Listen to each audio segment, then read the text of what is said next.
Hi, everyone. This is Mrs. Murphy. We are doing literature class. We are in the second part of Act 2 of Shakespeare. Exciting days. Okay, so before we start off, you guys had a little bit of reading to do. We left off, and Cassius is in this big speech about how Caesar is just a normal dude, right? This is at the end of page 35. So you guys were supposed to read or excuse me, it was at the end of page 33. You guys were supposed to read page 35 and 37. Let's do a quick summary.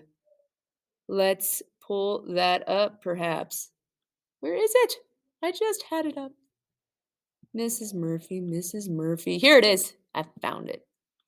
Alrighty, so page 35.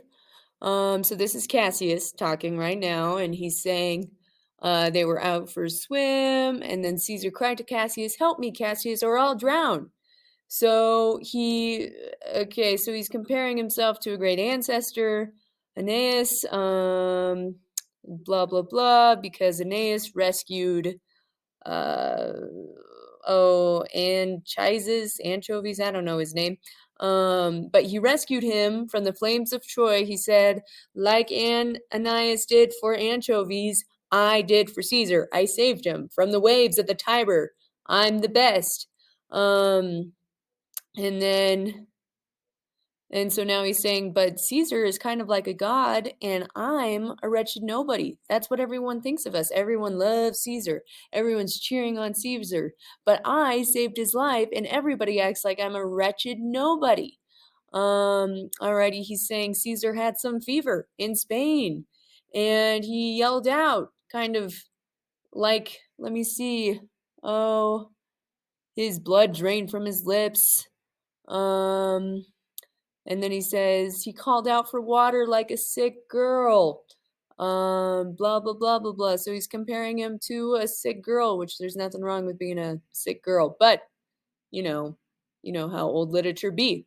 Okay, so then Brutus says the crowd roars again. I believe the applause must be for some new honors lavished on Caesar. So Cassius is going on this big old rant about how Caesar is just some normal dude, and everybody feels like nobody compared to him. And Brutus is like, uh-oh, they just awarded Cassius a big honor. Okay, so then 37, he's talking about why, man, he straddles the narrow world like the Colossus of Rhodes.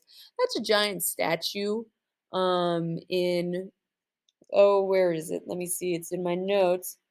The Colossus of Rhodes was a huge statue that stood over a harbor and was one of the seven ancient wonders. It was one of the seven what, everyone? Ancient wonders. That's exactly right. So it's a huge statue. I mean, he's saying everybody sees him like the colossal Rhodes, where our lesser men walk beneath his huge legs, peeping around, going to our graves dishonored. So he's saying Caesar has all this honor. He's being honored like one of the seven ancient wonders of the world, and we all go to our grave without honor. Me, me, me, me, me. He's kind of just complaining. Men at some time are masters of their fates. The fault, dear Brutus, is not in our stars, but in ourselves, that we are inferior in rank. So he's saying we're below Brutus, or we're below Caesar in rank, and that's not our fault. Or it's not because of destiny, it's not in the stars, but it's in ourselves. It's up to us to change our stars. It's up to us to change our fate. What's so special about Caesar? Why should he be famous? He's the same as us. Brutus and Caesar, it's like the same, blah, blah, blah.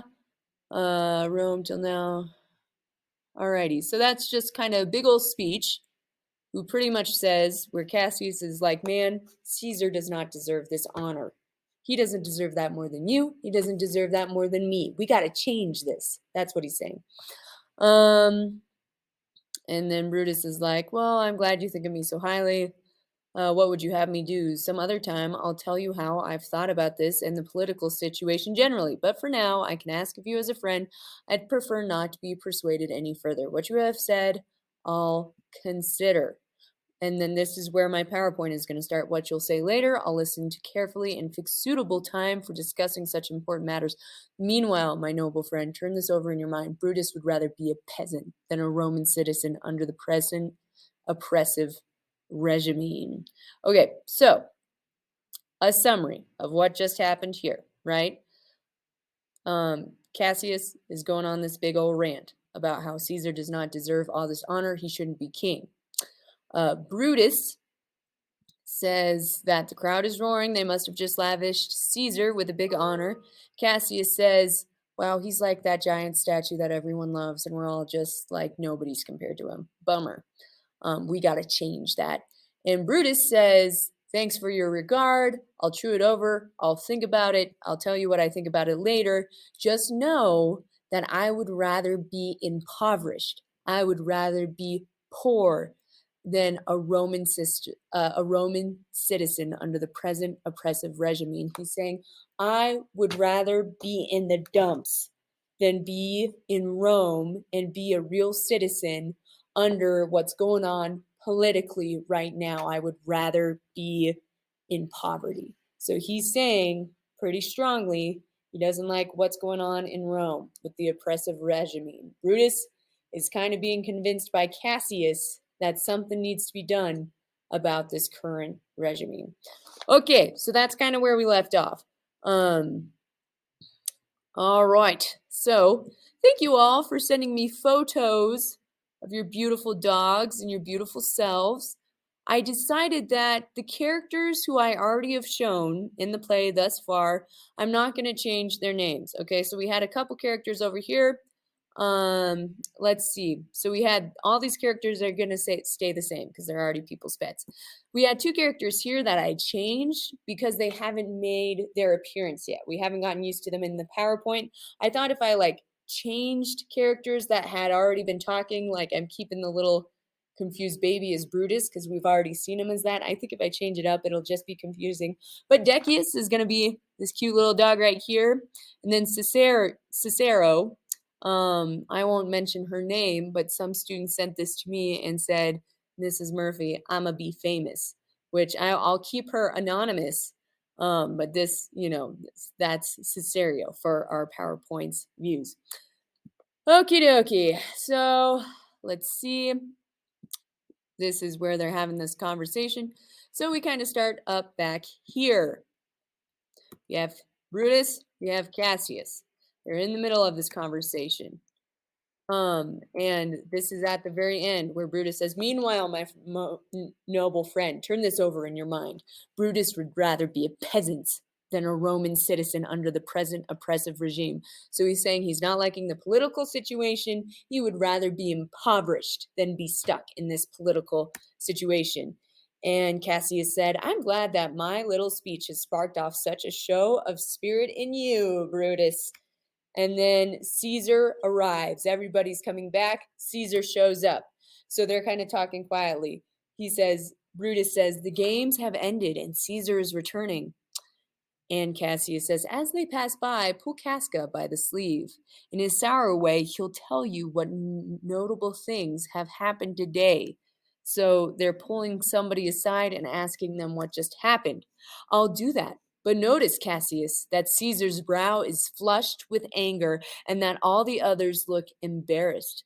Calpurnia's cheek is pale, and Cicero has that bloodshot look about his eyes he gets when senators argue with him in the Capitol.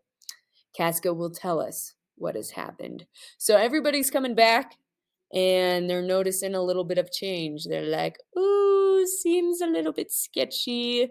Looks like everybody's embarrassed. People are looking angry. People are looking flushed. I wonder what just happened over here. They're going to ask Casca to see what just went down. So then Caesar's over here and he says, Antony! And Antony's like, I found out Antony's a girl, which is why Caesar was talking to him about her sterile womb. So anyway, Caesar's like, Antony! And Antony's like, Caesar! And he's like, I want fat men around me. Oh, wait, this guy's voice is really high. I forgot. I want fat men around me with smooth comb hair who sleep soundly at night. That Cassius has a lean and hungry look. He thinks too much. Such men are dangerous. Alrighty, so Caesar is clearly having a conversation outside of Cassius's view. He's saying, hey, I don't like that look at Cassius. I would rather be surrounded by fat men who sleep. Okay, kind of a strange thing to say. We're going to talk about what that means in just a second. For now, I just finished up page 49. I want you to take a moment. I want you to read pages, or excuse me, page 39, not page 49. I want you to read pages 41. I think just 41. Read till the end of 41, I think. Oh, wait. Read till. I'm going to show you which line to read till because I have a bunch of questions for just that line. They leave together in the middle of the page. So let's find that so I can show it to you. Dun, dun, dun, dun, dun. Have no fear. Caesar. I want them to be fatter. Fun lines. We'll talk about them in just a second. All right. So you're reading until they leave together, followed by Caesar's attendance. You're reading till this little cue right here in the middle of 41. And then we have some activities after that. Until then, see you in just a second. For those of you whose photos did not get on this PowerPoint, more characters are introduced throughout the play. I will continue to use them even after we go offline. I'm going to try to keep doing these story PowerPoints because I think they're fun. So they'll probably eventually be used if you sent me a photo. And I will see you in just a second. Go ahead and do the following activities on Nearpod.